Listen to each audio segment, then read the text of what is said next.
اسی طرح ایمان کا ایک فائدہ یہ ہے کہ اس سے اللہ کی ولایت، اللہ کی دوستی نصیب ہوتی ہے، اور اس کے ساتھ اللہ سبحانہ و تعالیٰ نے حیاتاً طیبتاً کا وعدہ بھی فرمایا کہ دنیا میں بھی ان کے لیے پاکیزہ زندگی اور آخرت میں ان کے لیے جنت ہے۔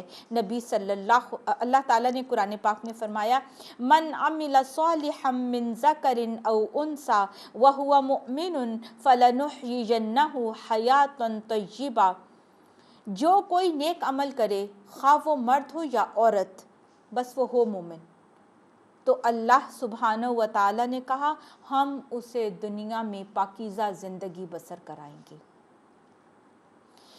اسی طرح آخرت میں اعمال کے بدلے بہترین اجر ملے گا۔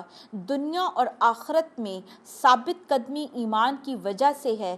اللہ سبحانہ و تعالیٰ نے فرمایا یثبت اللہ الذین آمنوا بالقول الثابت فی الحیات الدنیا وفی الآخرہ، اللہ ایمان لانے والوں کو ثابت قدم رکھتا ہے دنیا کی زندگی میں بھی اور آخرت کی زندگی میں بھی۔ اسی طرح ایمان کا ایک اور فائدہ یہ ہے کہ فرشتوں کا نزول ہوتا ہے اور انبیاء کی دوستی ملتی ہے۔ نبی صلی اللہ علیہ وسلم نے فرمایا ہر نبی کا دوسرے انبیاء میں کوئی نہ کوئی ولی ہوا ہے، اور میرے ولی اور ان میں میرے ولی میرے والد میرے رب عز و جل کے خلیل حضرت ابراہیم علیہ السلام نے ایمان کی وجہ سے نبی صلی اللہ علیہ وآلہ وسلم کو حضرت ابراہیم علیہ السلام کی دوستی نصیب ہوئی، اور پھر فرمائی ان اول الناس بابراہیم للذین اتبعوہ وہذا النبی والذین آمنوا، بے شک دنیا اور آخرت کی ساری خوشخبریاں اور ساری نعمتیں ایمان کے ساتھ ہیں۔ اللہ تعالیٰ نے فرمایا کہ وہ لوگ جو ایمان لائیں اور جو تقوی اختیار کریں ان کے لیے خوشخبریاں ہیں دنیا کی زندگی میں بھی اور آخرت کی زندگی میں بھی۔ اسی طرح ایمان کا ایک اور فائدہ یہ ہے کہ اللہ کا فضل اور بلندیاں نصیب ہوتی ہیں۔ اللہ سبحانہ و تعالیٰ نے فرمایا وَلَا تَهِنُوا وَلَا تَحْزَنُوا وَأَنْتُمُ الْأَعْلَوْنَ إِن كُنتُم مُؤْمِنِينَ، غم نہ کرو، پریشان نہ ہو، تم ہی بلند رہو گے، غلبہ اور عزت تمہیں ہی ملے گا اگر تم ایمان لانے والے ہو۔ اگر ہم کہیں ڈپریسڈ ہو رہے ہیں، پریشان ہو رہے ہیں، لیٹ ڈاؤن ہو رہے ہیں، تو پھر ہمیں سوچنے کی ضرورت ہے کہ ہمارا ایمان گھٹ رہا ہے، کہیں ہمیں اپنے ایمان کے لیول کو چیک کرنے کی ضرورت ہے، کیونکہ عزت تو ساری کی ساری اللہ سبحانہ و تعالیٰ نے کہا کہ مومنوں کے لیے ہے۔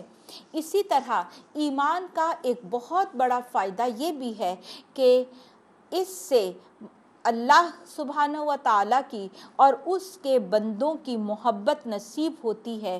سورۃ مریم میں اللہ سبحانہ و تعالیٰ نے فرمایا ان الذین آمنوا وعملوا الصالحات سیجعل لهم الرحمن ودا، بے شک وہ لوگ جو ایمان لائے اور جنہوں نے نیک عمل کیے، ان قریب رحمان ان کے لیے لوگوں کے دلوں میں محبت پیدا کر دے گا۔ یہ محبت اللہ سبحانہ و تعالیٰ پیدا کرتے ہیں۔ ہم لوگوں کے پیچھے بھاگتے ہیں، ہم ان سے شکوہ شکایت کرتے ہیں۔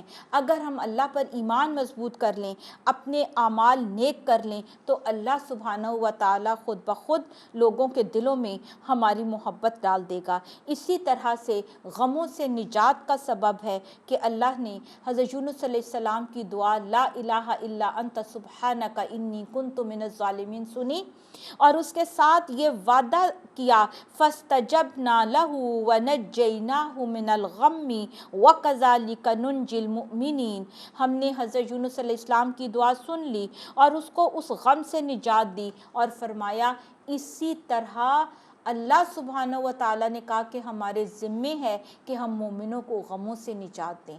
تو ایمان کا یہ بہت بڑا فائدہ ہے کہ اللہ سبحانہ و تعالیٰ دنیا کے غم اور فکر سے بھی نجات عطا فرماتے ہیں۔ اسی طرح شیطان سے حفاظت ہوتی ہے، دنیا اور آخرت میں حفاظت، اور اسی طرح قرآن بھی شفا اور رحمت ہے ایمان لانے والوں کے لیے۔ وَنُنَزِّلُ مِنَ الْقُرْآنِ مَا هُوَ شِفَاءٌ وَرَحْمَةٌ لِّلْمُؤْمِنِينَ، ہم بے شک قرآن میں ہم نے وہ کچھ نازل کیا جو شفا ہے اور رحمت ہے مومنوں کے لیے۔ تو یہ تھوڑا سا ایمان کا فائدہ آج ہم نے دیکھا۔ انشاءاللہ اگلی نشست میں ہم دیکھیں گے کہ ہم وہ کون سے اعمال ہیں جن سے ایمان بڑھتا ہے۔ وآخر دعوانا ان الحمد للہ رب العالمین۔ سبحانک اللہم و بحمدک اشہد ان لا الہ الا انت استغفرک و اتوب الیک۔ السلام علیکم ورحمۃ اللہ وبرکاتہ۔